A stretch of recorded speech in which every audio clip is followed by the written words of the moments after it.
आपने बहुत लोगों को कहते हुए सुना होगा कि अपने काम से काम रखो। इसे लोग बोल के पार हो जाते हैं, लेकिन इसे समझते नहीं हैं। अगर लोग इस वाक्य को समझ लें तो वो कभी बेकार नहीं बैठेंगे, वो अपना टाइम कभी वेस्ट नहीं करेंगे। हमारी लाइफ के बहुत से स्टेज होते हैं और हर स्टेज में हमारा काम का लोड बढ़ता जाता है, और जो लोग अपने हर स्टेज में अपने काम से काम रखे होंगे उन्हें इन बढ़े हुए काम के लोड से ज़्यादा फर्क नहीं पड़ेगा। वे आराम से इसे डील कर सकते हैं। हमारी लाइफ के 7 स्टेज होते हैं: गर्भावस्था, शेष अवस्था, बाल्यावस्था, किशोरावस्था, युवावस्था, प्रौढ़ावस्था और वृद्धावस्था। इन सारे स्टेज में जिनका जो काम है वो अगर अपने काम से काम रखे तो किसी की भी लाइफ संवर सकती है। अब इन सारे स्टेज में किसको और कैसे अपना काम से काम रखना है वो समझते हैं। पहला, गर्भावस्था। इसमें जब बच्चा अपनी माँ की गर्भ में होता है तो माँ का काम होता है कि बिना उसे देखे, बिना जाने, बिना समझे, सिर्फ उसे महसूस करके उसका ख्याल रखना, जो इस दुनिया की हर माँ करती है। दूसरा, शेषावस्था। इस अवस्था में जन्म से लेकर 5 वर्ष की आयु तक होती है। इसमें बच्चा रोता है, माँ का दूध पीता है, सोता है, फिर वो धीरे धीरे अपने आसपास की चीज़ों को, लोगों को देखता है, उसे महसूस करने का कोशिश करता है, उन्हें समझने की कोशिश करता है। यानी कि अब पेरेंट्स का काम होता है कि उन्हें इस दुनिया की चीज़ों से इंट्रोड्यूस करें। तीसरी अवस्था होती है बाल्यावस्था।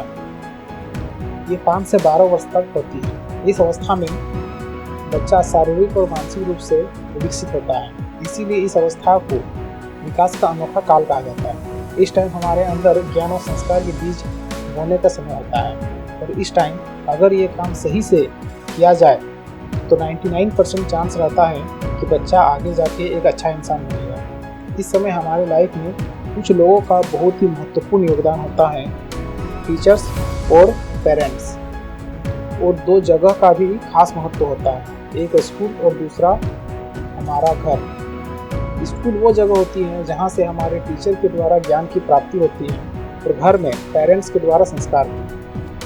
चौथा अवस्था होती है किशोरावस्था। यह अवस्था 12 से 18 वर्ष तक होती है। इसमें बच्चे का मानसिक और शारीरिक परिवर्तन तेजी से होता है। बच्चे का खुद पे विश्वास होना, दोस्तों को ज़्यादा इम्पोर्टेंस देना, छोटी छोटी बातों में गुस्सा करना, एकता एवं सहयोग की भावना, चिड़चिड़ापन होना, काम भावना का विकास होना, ये सारी चीज़ें होती हैं। इसमें पेरेंट्स का काम बहुत बढ़ जाता है। उन्हें यह विशेष ध्यान देना पड़ता है कि बच्चा किसी बुरी संगत, बुरी हैबिट्स में ना पड़ जाए। इस टाइम पे एक और रोल आता है, और वो होता है हमारे फ्रेंड्स। अगर वो हमें अच्छे मिल गए तो हम गलत रास्ते में नहीं जाएंगे। इस टाइम ये हमारा काम होता है कि हम अच्छे दोस्त चुनें। 5वीं अवस्था होती है युवा अवस्था।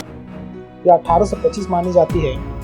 इस समय हम खुद पर डिपेंड हो चुके होते हैं कि हम सही गलत का फैसला ले सकते हैं, और हमारे अंदर कुछ करने का जुनून होता है, कुछ बनने का जुनून होता है। बस एक अच्छे मार्गदर्शक की ज़रूरत होती है, जो पेरेंट्स, टीचर, रिलेटिव या कोई अच्छा फ्रेंड हो सकता है।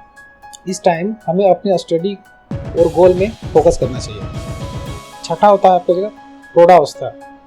25 से 55 वर्ष तक ये अवस्था होती है। इसमें इंसान पूरी तरह परिपक्व हो जाता है। इसमें वह अपने अच्छे बुरे को बेहतर ढंग से समझ के निर्णय लेने के काबिल हो जाता है।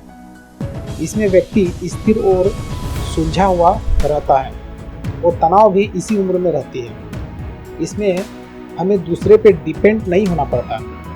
इस समय पूरी जिम्मेदारी हमारी होती है कि हम अपने लिए एक अच्छा इनकम का सोर्स ढूंढ लें और अपना करियर बना लें।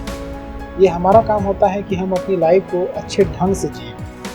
वृद्धावस्था, ये 7वीं अवस्था होती है, और ये हमारी लाइफ की अंतिम अवस्था होती है।